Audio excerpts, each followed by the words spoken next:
Chapitre 2. L'inconscient. 1.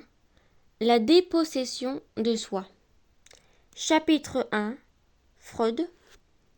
Le moi n'est pas maître dans sa propre maison.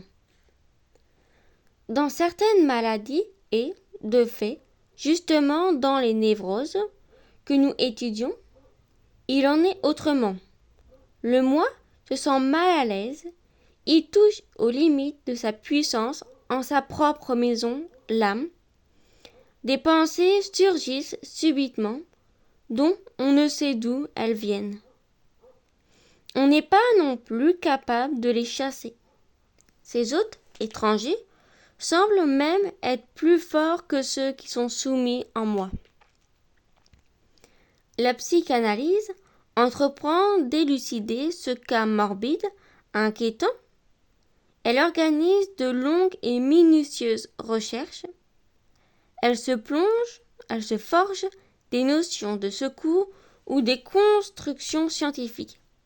Et, finalement, peut dire au moi, il n'y a rien d'étranger qui se soit introduit en toi. S'il n'est pas de ta propre vie psychique qui s'est soustrait à ta connaissance et à la maîtrise de ton vouloir. Tu crois savoir tout ce qui se passe dans ton âme. Dès que c'est suffisamment important, parce que ta conscience te l'apprendrait alors. Et quand tu restes sans nouvelles d'une chose qui est dans ton âme, tu admets avec une parfaite assurance que cela ne s'y trouve pas. Tu vas même jusqu'à tenir psychique pour identique à conscient, c'est-à-dire connu de toi, et cela malgré les preuves les plus évidentes qu'il soit sans cesse se passer dans ta vie psychique bien plus de choses qui ne peuvent s'en révéler à ta conscience. Tu te comportes comme un monarque absolu qui se contente des informations que lui donnent les hauts dignitaires de la cour et qui ne descend pas vers le peuple pour entendre sa voix. Rentre en toi-même profondément et apprends d'abord à te connaître. Alors, tu comprendras pourquoi tu vas tomber malade et peut-être éviteras-tu de le devenir.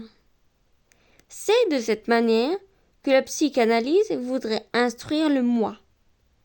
Mais les deux clartés qu'elle nous apporte, savoir que la vie instinctive de la sexualité ne saurait être complètement domptée en nous et que les processus psychiques sont en eux-mêmes inconscients. Ils ne deviennent accessibles et subordonnés en moi que par une perception incomplète et incertaine, équivalent à affirmer que le moi n'est pas maître dans sa propre maison.